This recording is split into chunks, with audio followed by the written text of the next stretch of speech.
नमस्ते दर्शकों, कैसे हैं आप सब। आशा करता हूं मौज बहार में होंगे।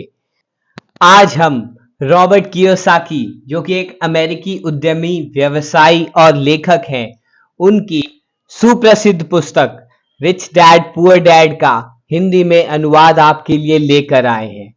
यह बेस्ट सेलिंग पुस्तक सरल भाषा में सिखाती है कि पैसे की सच्चाई क्या है और अमीर कैसे बना जाता है। लेखक के अनुसार दौलतमंद बनने की असली कुंजी नौकरी करना नहीं है, बल्कि व्यवसाय या निवेश करना है।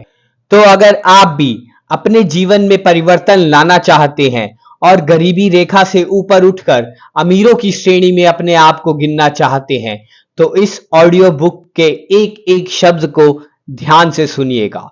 तो आइए शुरू करते हैं। पुस्तक रिच डैड पुअर डैड। मेरे दो डैडी थे, इसलिए मेरे पास दो विरोधी दृष्टिकोणों का विकल्प था, एक अमीर आदमी का और एक गरीब आदमी का।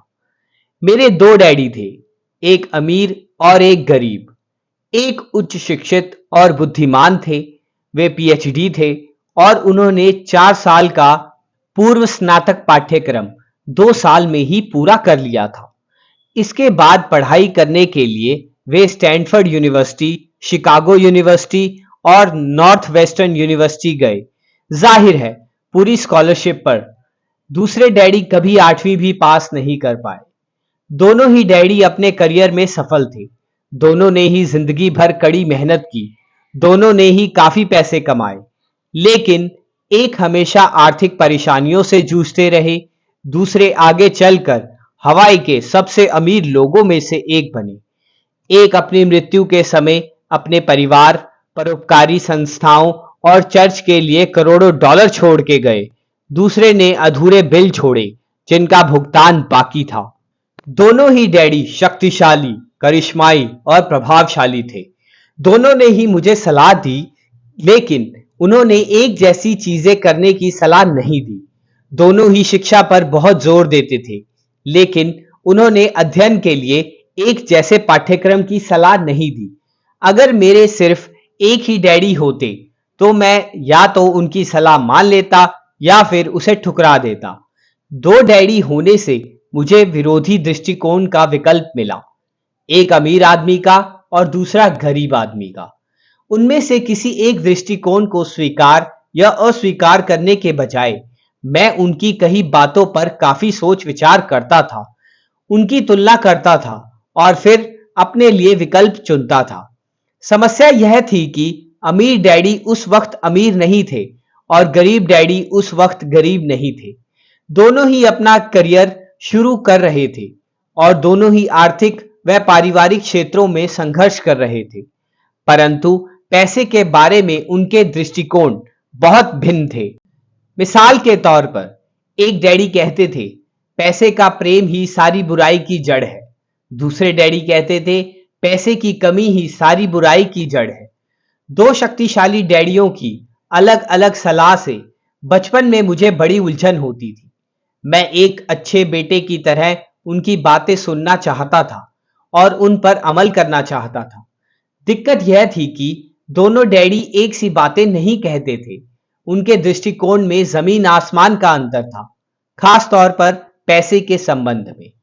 इससे मैं बहुत चकराता था, लेकिन मेरी जिज्ञासा जाग गई। मैं काफी समय तक सोचता रहा कि उनमें से किसने क्या कहा और क्यों कहा। अपने खाली समय में अधिकतर मैं इसी बारे में विचार करते हुए खुद से यह सवाल पूछता था, उन्होंने ऐसा क्यों कहा। फिर मैं दूसरे डैडी की कही बातों के बारे में भी यही सवाल पूछता था।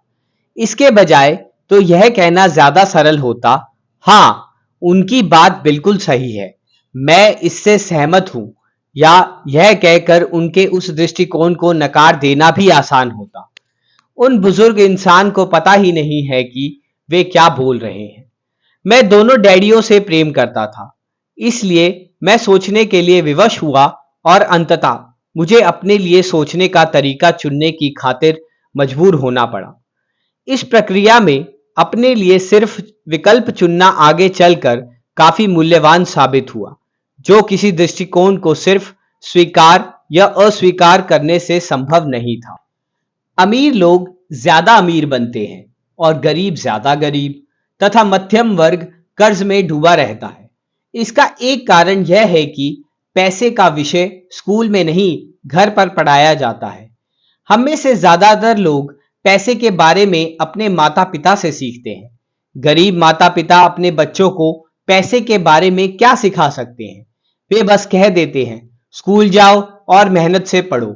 हो सकता है कि बच्चा बेहतरीन ग्रेड के साथ पढ़ाई पूरी कर ले, लेकिन इसके बाद भी उसकी आर्थिक प्रोग्रामिंग और मानसिकता तो गरीब व्यक्ति की ही रहेगी। दुर्भाग्य से पैसे का विषय स्कूलों में नहीं पढ़ाया जाता। स्कूल में वित्तीय योग्यताओं के बजाय अकादमिक और पेशेवर योग्यताओं पर जोर दिया जाता है। इससे यह स्पष्ट होता है कि जिन चतुर बैंकरों, डॉक्टरों और लेखपालों ने स्कूल कॉलेजों में बेहतरीन ग्रेड पाए थे, वे जीवन भर पैसे के लिए क्यों जूझते रहते हैं। अमेरिका पर जो भारी राष्ट्रीय कर्ज है वह काफी हद तक इसी कारण है, क्योंकि जो उच्च शिक्षित राजनेता और सरकारी अधिकारी वित्तीय निर्णय ले रहे हैं, उनके पास पैसे के विषय पर बहुत कम प्रशिक्षण है और या जरा भी नहीं है। 20 साल पहले आज कर्ज की घड़ी। 20 साल आगे जाएं और अमेरिका का राष्ट्रीय कर्ज चौंकाने वाले स्तर से भी आगे पहुंच चुका है। इस पुस्तक के प्रेस में छपने जाते समय यह 20 ट्रिलियन डॉलर के आसपास है। यह बहुत भारी रकम है। आज मैं अक्सर सोचता हूं कि तब क्या होगा जब जल्द ही हमारे बीच लाखों करोड़ों लोग होंगे जिन्हें आर्थिक और चिकित्सीय सहायता की जरूरत होगी। आर्थिक सहायता के लिए वे अपने परिवार या सरकार पर निर्भर रहेंगे। जब मेडिकेयर और सामाजिक सुरक्षा का पैसा खत्म हो जाएगा, तब क्या होगा? देश कैसे बचेगा? अगर पैसे के बारे में बच्चों को सिखाने का काम माता पिताओं के भरोसे छोड़ दिया जाएगा, जिनमें से अधिकतर या तो पहले से ही गरीब हैं या फिर गरीब होने वाले हैं। क्योंकि मेरे पास 2 प्रभावशाली डैडी थे, इसलिए मैंने दोनों से ही सीखा। मुझे हर डैडी की सलाह के बारे में सोचना पड़ता था और ऐसा करके मैंने इस बारे में बहुत मूल्यवान ज्ञान हासिल किया कि किसी इंसान के विचार उसके जीवन पर कितना ज्यादा असर डाल सकते हैं। मिसाल के तौर पर एक डैडी में यह कहने की आदत थी, मैं इसे नहीं खरीद सकता। दूसरे डैडी ने इन शब्दों को प्रतिबंधित कर दिया था। वे जोर देते थे कि मैं इसी बात को इस तरह पूछूं, मैं इसे कैसे खरीद सकता हूं। एक वाक्य कथन है और दूसरा प्रश्न है। एक में बात खत्म हो जाती है और दूसरे में आप सोचने के लिए मजबूर होते हैं। मेरे जल्दी ही अमीर बनने वाले डैडी समझाते थे कि मैं इसे नहीं खरीद सकता कहने से आपका दिमाग किस तरह काम करना छोड़ देता है। दूसरी ओर, मैं इसे कैसे खरीद सकता हूं, यह सवाल पूछने से आपका दिमाग सक्रिय हो जाता है। उनका यह मतलब नहीं था कि आपका जिस भी चीज पर दिल आ जाए आप उसे खरीद लें। उन्हें अपने दिमाग की कसरत कराने का जुनून था, जिसे वे संसार का सबसे शक्तिशाली कंप्यूटर मानते थे। वे कहते थे, मेरे दिमाग की शक्ति हर दिन बढ़ती है क्योंकि मैं इसका व्यायाम कराता हूं। यह जितना ज्यादा शक्तिशाली बनता है, मैं उतने ही ज्यादा पैसे बनाता हूं। वे मानते थे कि स्वचालित ढंग से मैं इसे नहीं खरीद सकता कहना मानसिक आलस्य की निशानी है। हालांकि दोनों ही डैडी कड़ी मेहनत करते थे, लेकिन मैंने गौर किया कि आर्थिक मसलों पर एक में अपने दिमाग को सुलाए रखने की आदत थी और दूसरे में अपने दिमाग का व्यायाम कराने की आदत थी। इसका दीर्घकालीन नतीजा यह निकला कि एक डैडी आर्थिक दृष्टि से ज्यादा शक्तिशाली बनते चले गए और दूसरे ज्यादा कमजोर होते गए। इसे इस तरह समझे, एक आदमी नियमित रूप से जिम में व्यायाम करने जाता है और दूसरा सोफे पर बैठकर टीवी देखता रहता है। इसका क्या परिणाम होगा? जिस तरह सही शारीरिक व्यायाम स्वास्थ्य के आपके अवसरों को बढ़ा देता है, उसी तरह सही मानसिक व्यायाम दौलत के आपके अवसरों को बढ़ा देता है। मेरे दोनों डैडियों के विरोधी नजरिए थे। और इससे उनके सोचने के तरीके पर असर पड़ता था। एक डैडी सोचते थे कि अमीरों को ज्यादा टैक्स देना चाहिए ताकि गरीबों को फायदा मिल सके। दूसरे डैडी कहते थे, टैक्स उत्पादन करने वाले लोगों को सजा देता है और उत्पादन ना करने वालों को पुरस्कार देता है। एक डैडी सलाह देते थे, मेहनत से पढ़ो ताकि तुम्हें किसी अच्छी कंपनी में नौकरी मिल जाए। दूसरे डैडी यह नसीहत देते थे, मेहनत से पढ़ो ताकि तुम्हें खरीदने के लिए कोई अच्छी कंपनी मिल जाए। एक डैडी कहते थे, मैं इसलिए अमीर नहीं हूं क्योंकि मुझे तुम बाल बच्चों को पालना पड़ता है। दूसरे का कहना था, मुझे इसलिए अमीर बनना है क्योंकि मुझे बाल बच्चों को पालना है। एक डैडी डिनर टेबल पर पैसे और कारोबार संबंधी बातें करने के लिए हमेशा प्रोत्साहित करते थे, जबकि दूसरे डैडी ने भोजन करते समय पैसे संबंधी बातचीत पर प्रतिबंध लगा रखा था। एक डैडी कहते थे, जहां पैसे का मामला हो वहां सुरक्षित खेलो, जोखिम मत लो। दूसरे कहते थे, जोखिम को संभालना सीखो। एक डैडी को यकीन था, हमारा मकान हमारा सबसे बड़ा निवेश और हमारी सबसे बड़ी संपत्ति है। दूसरे डैडी का मानना था, मेरा मकान एक दायित्व है और अगर आपका मकान आपका सबसे बड़ा निवेश है तो आप संकट में हैं। दोनों ही डैडी अपने बिल समय पर चुकाते थे, लेकिन एक अपने बिल सबसे पहले चुकाते थे जबकि दूसरे अपने बिल सबसे अंत में चुकाते थे। एक डैडी का यह मानना था कि कंपनी या सरकार को आपकी और आपकी आवश्यकताओं की परवाह करनी चाहिए। वे हमेशा वेतन वृद्धि, रिटायरमेंट योजनाओं, चिकित्सीय लाभ, बीमारी की छुट्टियों, छुट्टी के दिनों की संख्या और दूसरी सुविधाओं के बारे में चिंतित रहते थे।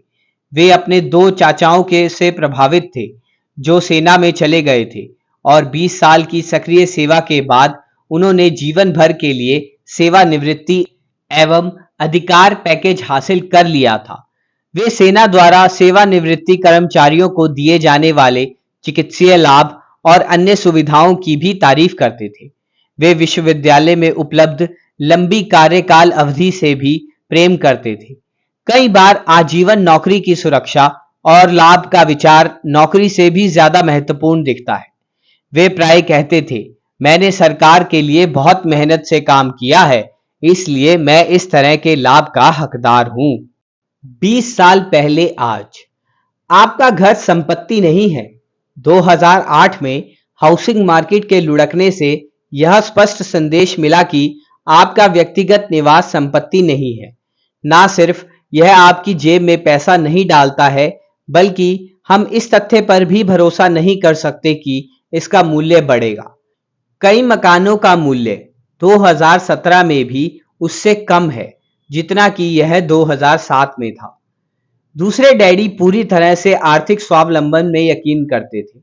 वे सुविधा भोगी या अधिकार की मानसिकता के विरोधी थे और कहते थे कि यह मानसिकता लोगों को कमजोर तथा आर्थिक रूप से जरूरतमंद बनाती है। वे आर्थिक रूप से सक्षम होने पर बहुत जोर देते थे।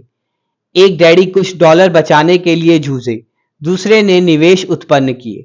एक डैडी ने मुझे सिखाया कि अच्छी नौकरी खोजने के लिए प्रभावशाली बायोडेटा कैसे लिखा जाए। दूसरे ने मुझे सिखाया कि शक्तिशाली व्यावसायिक और वित्तीय योजनाएं कैसे लिखी जाएं, ताकि मैं दूसरे को नौकरियां दे सकूं।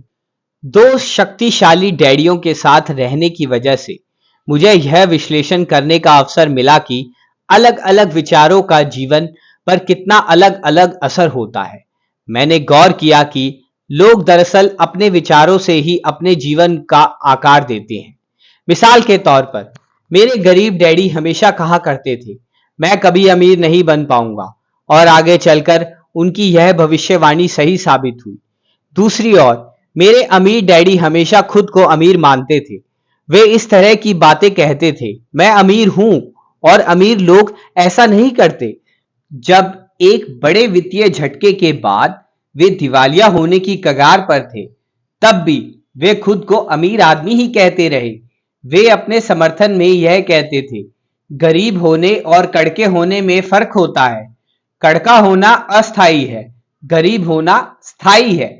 मेरे गरीब डैडी कहते थे, पैसों में मेरी कोई दिलचस्पी नहीं है, या पैसे महत्वपूर्ण नहीं है।